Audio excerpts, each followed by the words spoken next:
बिस्मिल्लाहिर्रहमानिर्रहीम। Welcome to BS academy.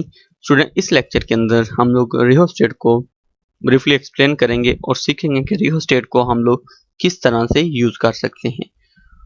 तो student, rheostat हमारे पास एक वायर बॉन्डेड वेरिएबल रजिस्टर है जो कि कंसिस्ट होता है हमारे पास एक इंसुलेटेड सिलेंडर है जिसके ऊपर हम लोगों ने एक बार मैग्नेटिक वायर को बाउंड किया होता है। Student, what is a bar magnetic wire? तो इसको अपने जरा नोटबुक पे लिख लीजिएगा। ये भी कभी कभी पेपर के अंदर क्वेश्चन आ जाता है कि what is bar magnetic wire. Actually में बार मैग्नेटिक वायर जो है ये हमारे पास एक अलॉय होता है, मतलब मिक्सचर होता है कुछ चीजों का। उसके अंदर क्या क्या होता है हमारे पास, मैं वन बाय वन आप लोगों को बताता हूँ। सबसे पहले इसके अंदर इंक्लूडेड होती है कॉपर सबसे ज्यादा, और ये कॉपर जो हमारे पास होती है ये एक्चुअली होती है 84%। इसके बाद स्टूडेंट हमारे पास इसके अंदर मैग्नीज होती है। जो मैग्नीज होती है इसकी वैल्यू हमारे पास होती है 12%। कितनी? सॉरी 12%।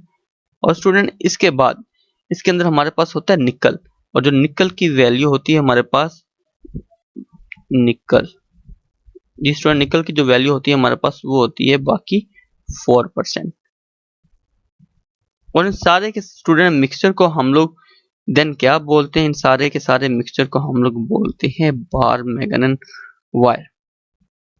तो स्टूडेंट अगर हम लोग रियोस्टेट की कंस्ट्रक्शन को और थोड़ा सा पढ़ें तो इसमें क्या होता है, हमारे पास दो एंड ऑफ वायर जो होते हैं हमारे पास रियोस्टेट के टोटल 3 टर्मिनल्स होते हैं। 2 टर्मिनल इसके क्या होते हैं, फिक्स होते हैं। एक ये टर्मिनल है, ठीक है, एक ये टर्मिनल। 2 टर्मिनल इसके होंगे हमारे पास फिक्स, जबकि एक टर्मिनल इसका होता है जिसको हम लोग बोलते हैं स्लाइडिंग कॉन्टैक्ट सी।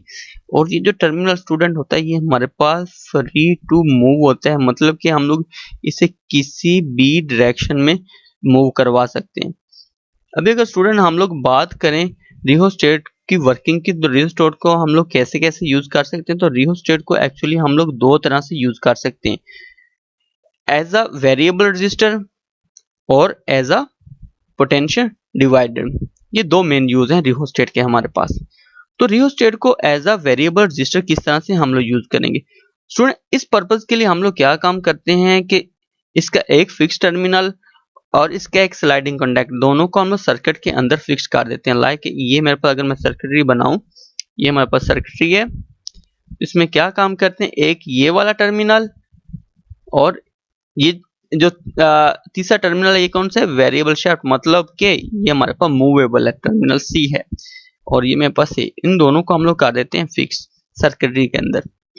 तो देन जो रियोस्टेट बन जाता है ये हमारे पास वर्क करता है as a variable resistor. Variable resistor मतलब कि रेजिस्टेंस को हम लोग चेंज कर सकते हैं। किस तरह चेंज?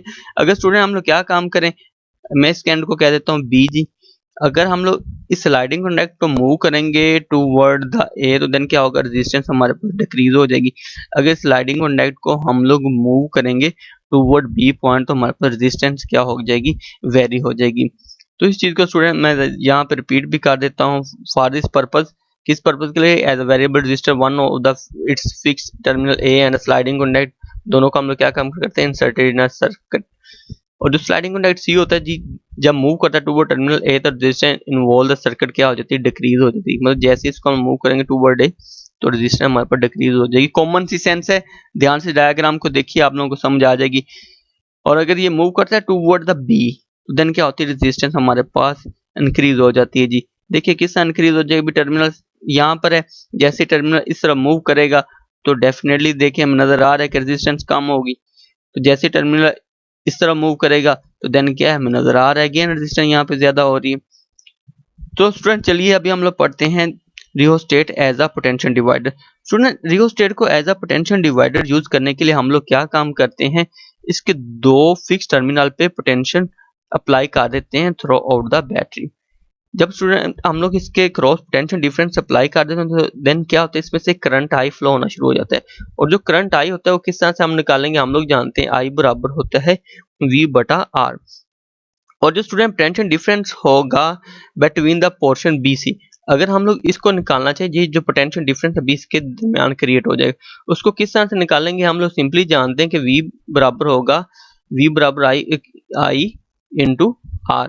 सिंपल सी क्वेश्चन जो हम लोग 9 लाख के अंदर स्टडी की है, और ये हम लोग पोटेंशियल डिफरेंस किसके क्रॉस निकाल रहे हैं, बीसी के निकाल रहे हैं। और अभी हम लोग करंट सीख लिया, करंट कितना हमारे पास V/R है, और ये R रेजिस्टेंस कितनी होगी हमारे पास बीसी के पोर्शन के दरमियान हमारे पास स्मॉल रेजिस्टेंस जिसको हम लोग स्मॉल r से रिप्रेजेंट कर रहे हैं। तो ये मेरे पास क्या आ गया स्टूडेंट, पोटेंशियल डिफरेंस आ गया अक्रॉस द VBC। और स्टूडेंट ये क्वेश्चन हमें बता क्या रही है, हमें क्वेश्चन ये बता रही है कि जो पोटेंशियल डिफरेंस होगा एट द आउटपुट वो क्या होगा, वो वेरी करेगा 0 to the maximum value. Student इसको देखिए कि जो potential difference of the battery होगा वो क्या किस पे डिपेंड कर रहा होता है, on the position of sliding contact. मतलब कि जितना स्लाइडिंग कॉन्टैक्ट हमारे पास मूव करेगा उतना हमारे पास पोटेंशियल डिफरेंस भी होगा। जरा इसको समझिए किस तरह से होगा। देखिए स्टूडेंट, अगर मैं स्लाइडिंग कॉन्टैक्ट को मूव करता हूँ टूवर्ड द पॉइंट बी, अभी इसको इस साइड पे मूव करने से क्या होगा, हमारे पास जो बी और सी होगा इन दोनों के दरमियान जो स्मॉल डिस्टेंस होगी ये क्या हो जाएगी, डिक्रीज हो जाएगी। अभी स्मॉल डिस्टेंस के डिक्रीज होने से हमें क्या फर्क पड़ रहा है, स्मॉल डिस्टेंस तो डिक्रीज होगी लेकिन ये जो ऊपर वाले डिस्टेंस है ये तो इंक्रीज होना शुरू होगी, जिसकी वजह से क्या हो जाएगा, हमारे पास जो पोटेंशियल डिफरेंस होगा वो भी क्या हो जाएगा, डिक्रीज हो जाएगा। मैं इसको रीड आउट करवाता हूँ। कहते हैं sliding current move toward the end B, जैसे स्लाइडिंग करंट बी की तरफ मूव करेगा तो resistance R of the portion of the wire क्या हो जाएगी, डिक्रीज हो जाएगी। यहाँ पे रेजिस्टेंस क्या हो जाएगी, डिक्रीज हो जाएगी, जिसका रिजल्ट हमें क्या मिलेगा, decrease of output voltage VBC। जैसे हमारे पास आउटपुट वोल्टेज VB डिक्रीज हो जाएगा। On the other hand if the sliding current C is move toward A the output voltage increase. So student ये था हमारे पास rheostat as a potential divider, और किस तरह से हम लोगों ने आउटपुट ज्यादा लेना है कम लेना है सारा का सारा इस पैराग्राफ के अंदर मैंने एक्सप्लेन कर दिया। सो कोई भी क्वेश्चन हो, किसी पॉइंट पे आप समझ ना आ रही हो तो आप लोग मुझे कमेंट बॉक्स में कमेंट करके पूछ सकते हैं। और अगर आप लोगों को वीडियो अच्छी लग रही है तो इसे लाइक और सब्सक्राइब करना मत भूलिए। Thank you.